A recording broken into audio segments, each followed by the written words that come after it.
মাইকের আওয়াজ শুনতে শুনতে হয়তো আপনাদের কিছুটা ক্লান্তি এসে যাচ্ছে। আপনি একটু অন্য জায়গা থেকে একটু কথা বলি। আপনারা যতটুকু শুনবেন আমার ততটুকুই সার্থকতা। আমার একটা দুঃখ হচ্ছে, বলি আপনাদের কাছে, এখানে এক ভাই ব্যাগ বিক্রি করছিলেন। আমি বড় আশা করেছিলাম আমি তাকে শ্রোতা হিসেবে পাবো। আমার দুঃখ রইল যে তিনি চলে গেলেন। তিনি শেষ ব্যাগটা তুললেন, মাথায় চাপালেন যখন, আমি বুঝলুম আমি আর একে পেলাম না। এরকম অনেক মানুষ চলে গেছেন সামনে থেকে। যারা আছেন তাদের জন্য আমার কিছু কথা যদি শোনেন আমি অত্যন্ত কৃতজ্ঞ বোধ করব, বা আমার কথাগুলো যদি কোনো রকম ভাবে আপনাদেরকে স্পর্শ করে তাহলে আমি বড় খুশি হব। আমি একেবারে আজকের যে বিষয়টা আপনারা যারা শুনছেন, আজকের যে বিষয়টা এটা সমাজের জন্য অত্যন্ত জরুরি একটি বিষয়। এই বিপন্ন কথাটা, আমরা এই যে বিপন্ন, আমি আজকে শুধু এই বিপন্ন আর একটু শিক্ষা দু একটা কথা বলবো খুব সংক্ষেপে।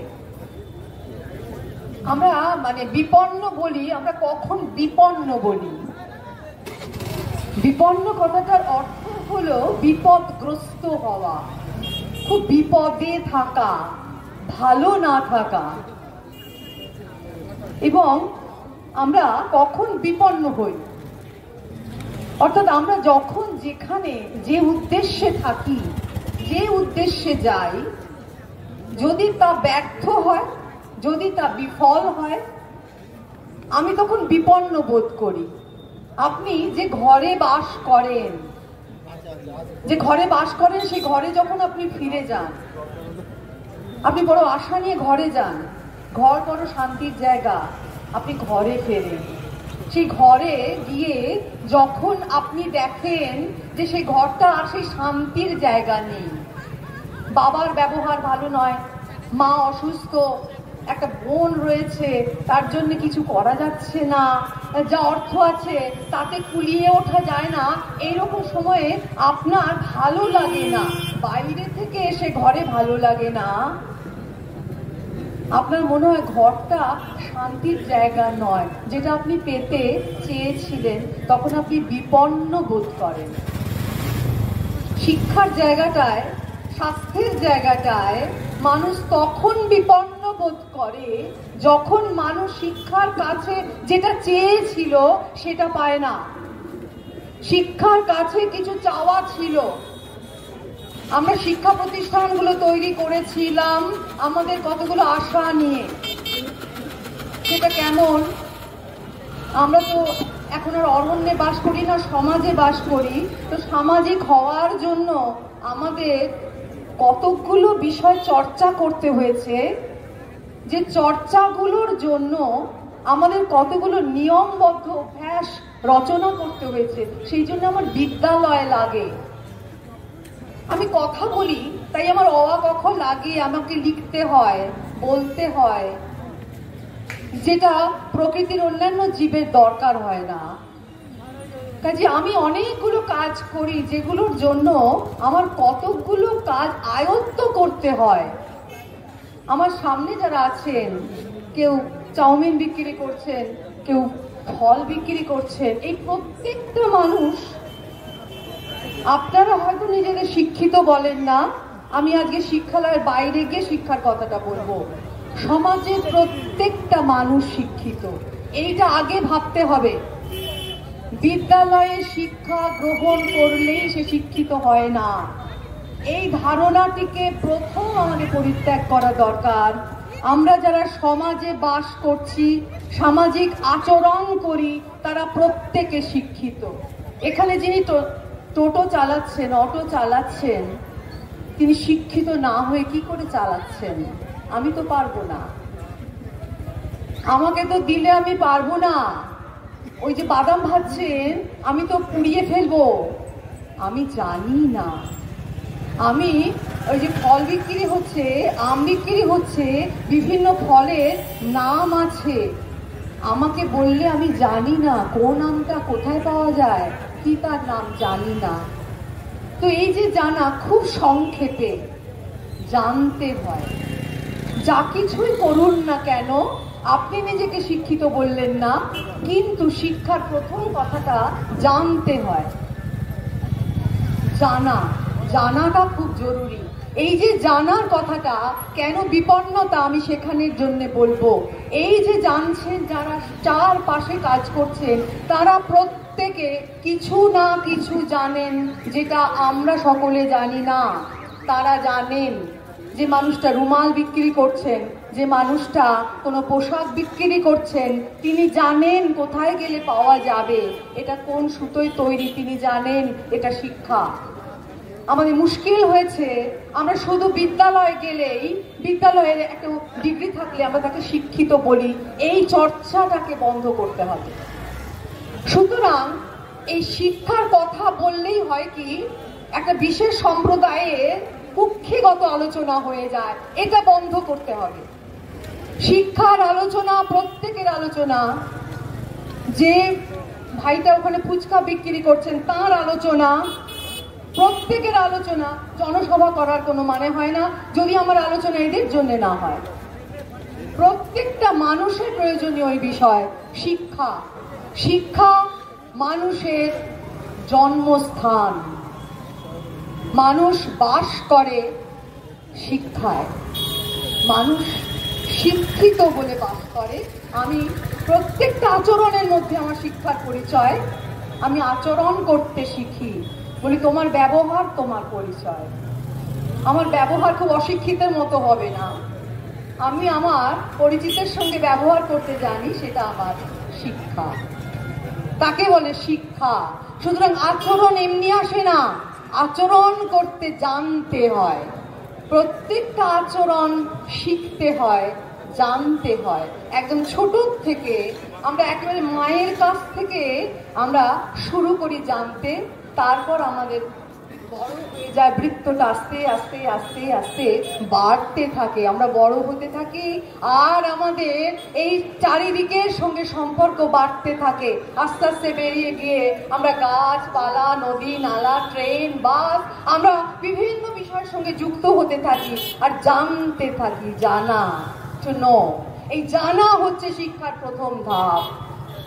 তারপর যেই জানলুম তখনই বুঝতে শুরু করলো কোনটা ভালো কোনটা মন্দ। এই জানাটার সঙ্গে ওই জানাটার তফাৎ কোথায়। ভালো মন্দ আর ব্যবহার করতে শিখলাম। যে জিনিস আমি ব্যবহার করতে পারি না তা আমার কোনো কাজে লাগে না।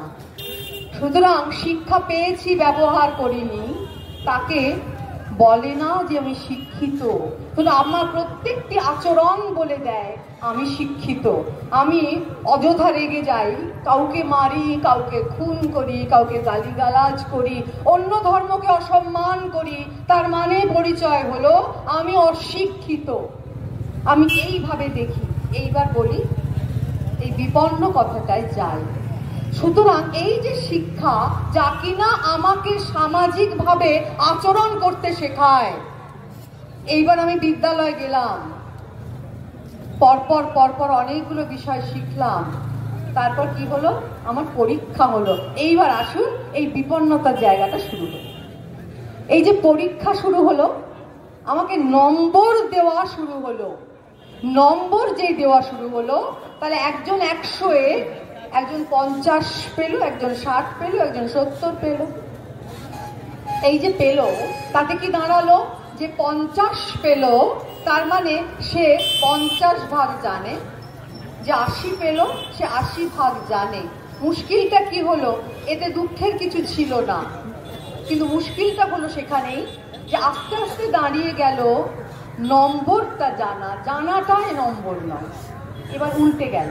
আস্তে আস্তে আস্তে আস্তে আমরা বুঝতে পারলাম আমার নম্বর দরকার, জানা নয়। আমি বিপন্নতার জায়গায় যাচ্ছি। নম্বর নম্বর নম্বর, আমার নম্বর কেন? যে ওপরে আছে সে প্রথম সুযোগ পাবে। আমি তারপরে নম্বর পেতে শিখলাম। এটা আমাদের ব্রিটিশ আমাদেরকে উপহার দিয়ে গিয়েছে জিনিসটা। নম্বর দরকার, তোমার সার্টিফিকেট দরকার, নম্বর দরকার। সেই নম্বর তোমাকে চাকরি দেবে। সেই নম্বর তোমাকে একদম ওপরের জায়গাটা দেবে, তুমি টপার হবে ওপরে। সুতরাং যখনই দেশে সীমাবদ্ধ চাকরি, তখন আমাকে কি করতে হবে? আমাকে ওপরে পৌঁছতে হবে। এখানেও বিপন্নতা এখনো আসেনি। কোথায় আসলো জানেন? এই নম্বর বোঝা গেল যে নম্বর আছে কারো কারোর হাতে, এইখানে বিপন্নতাটা। শিক্ষকেরা জানলেন নম্বর তার হাতে, শিক্ষক জানলেন না, বললেন না নম্বর ছাত্রের হাতে, বললেন না বাবা তোমার কাছেই নম্বর, আমার কাছে নেই। আমি সবসময় বলি তুমি বিশ্বাস করো নম্বরটা তোমার, তুমি অর্জন করেছো, আমরা তা বলি না। কিরে খাতাটা কে দেখবে জানিস তো? হ্যাঁ, নম্বর কিন্তু আমার হাতে।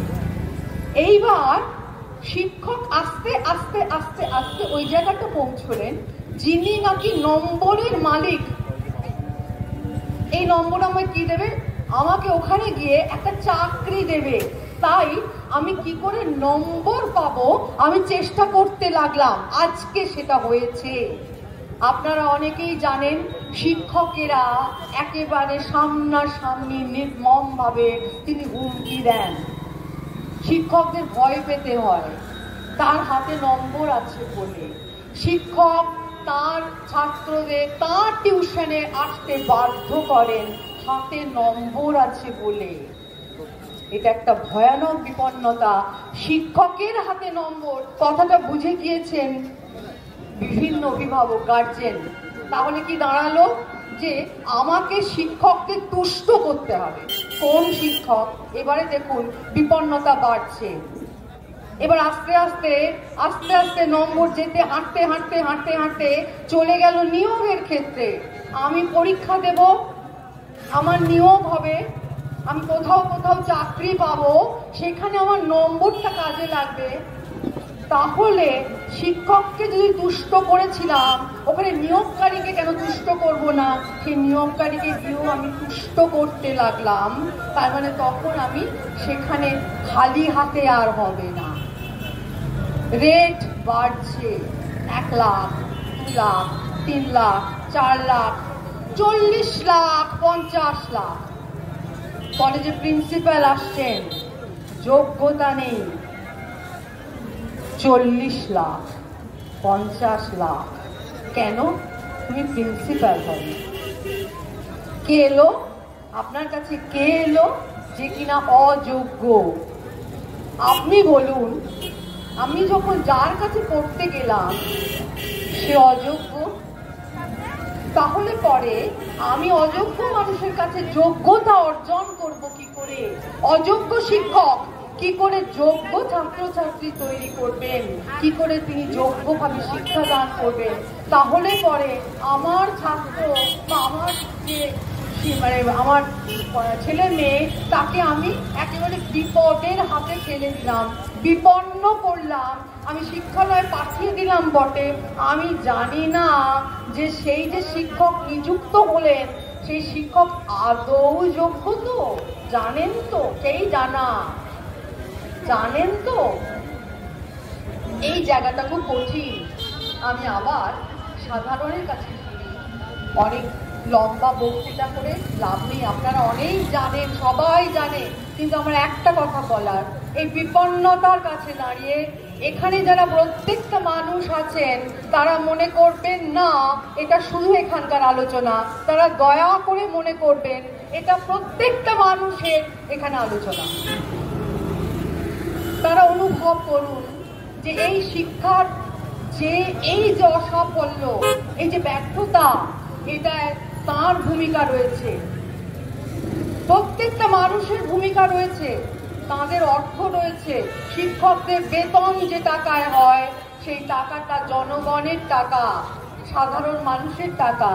যে মানুষ কর দিচ্ছে, যেরকম ভাবেই কর দিন না কেন, প্রত্যক্ষ পরোক্ষ যেভাবে তিনি কর দেন না কেন, তাদের টাকায় শিক্ষক নিয়োগে শিক্ষকের বেতন হয়। কাজেই যখন শিক্ষক এগুলো বোঝেন না তখন আমি বিপন্ন। আমি যদি ঘরে গিয়ে অশান্তি পাই, আমি বিপন্ন।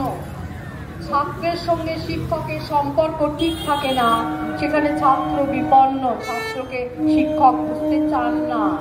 ফলে আমার যে শিক্ষালয়ে আমার জানার কথা ছিল, আমার পরিবেশটা চেনার কথা ছিল, মানুষকে ভালোবাসার কথা ছিল, সেখানে আমার পূর্ববর্তী বক্তা বলে গিয়েছেন আত্মকেন্দ্রিকতা তৈরি হচ্ছে। ওরে বাবা, আপনি বেঁচে থাকুন। এখানে সবাই আমরা জানি, ও বলছে বলছে কথা অনেক বলে, ভাই আমাকে খেটে খেতে হবে। কি শিক্ষা, কি বিদ্যালয়, আমাদের এসব কিছু করে হবে না, না করতে হবে। তাহলে করতে হবে, কি করতে হবে? হ্যাঁ, আপনাদেরকেও কণ্ঠস্বর তুলতে হবে। যদি আপনারা না করেন তাহলে বুঝবো আপনারা ঠিক নেই। যারা দোকানে দোকানে আছেন তাদের প্রত্যেককে আমি সম্বোধন করে বলবো, আপনাদের ভূমিকা আছে। আপনারা মনে করবেন না এখানে যে মানুষগুলো কথা বলছে তারা কেউ আপনাদের জন্য কথা বলছেন না, এই কথাটা কেউ অন্তত মনে প্রাণে বিশ্বাস করবেন না। আপনারা প্রত্যেকে শিক্ষিত, প্রত্যেকে সামাজিক মানুষ এবং সামাজিক দায়বদ্ধতা আছে। যেখানে দেখবেন গলা তুলুন, গলা তোলা অভ্যেস করুন, যেভাবে পারেন আপনারা ভাবুন। অন্তত প্রথম আন্দোলন শুরু হোক ভাবনার ক্ষেত্রে, শুধু স্কুল নয়, শুধু কলেজ নয়, শুধু ইউনিভার্সিটি নয়, শিক্ষা আন্দোলন শুরু হোক সাধারণ মানুষের মনের ভেতরে, সাধারণ মানুষের চিন্তার মধ্যে। আপনারা বলুন, একটা সমাজ বিপন্ন হয়ে যাচ্ছে যদি আমরা শিক্ষা না পাই, আমরা যদি শিক্ষাটাকে ব্যবহার করতে না পারি, আমরা যদি আচরণ না শিখি, তাহলে তো আমরা কেউই শিক্ষিত হচ্ছি না। এবং শিক্ষিত না হওয়ার দরুন গোটা সমাজ ধীরে ধীরে অশিক্ষার দিকে চলে যাচ্ছে। এই বিপন্নতা সবার, আমরা কেউই বিপন্নতা থেকে বাঁচবো না। আমি বেশি কথা বলবো না, শেষ হয়ে এসছে, সবাই অপেক্ষা করছেন কখন আমি বলবো। আমার বক্তব্য এখানে শেষ করছি। ধন্যবাদ, নমস্কার। আপনারা প্রত্যেকে ভালো থাকবেন। আপনাদেরকে আমি অনুরোধ করব, আপনারা ঠিকঠাক আবার চিন্তা শুরু করুন। চিন্তাই মানে বিপ্লব, চিন্তাই পারে বিপ্লব ঘটাতে। আপনারা শুরু করুন, আপনারা পারবেন। আপনাদের কাছে আমার অনুরোধ রইল। নমস্কার।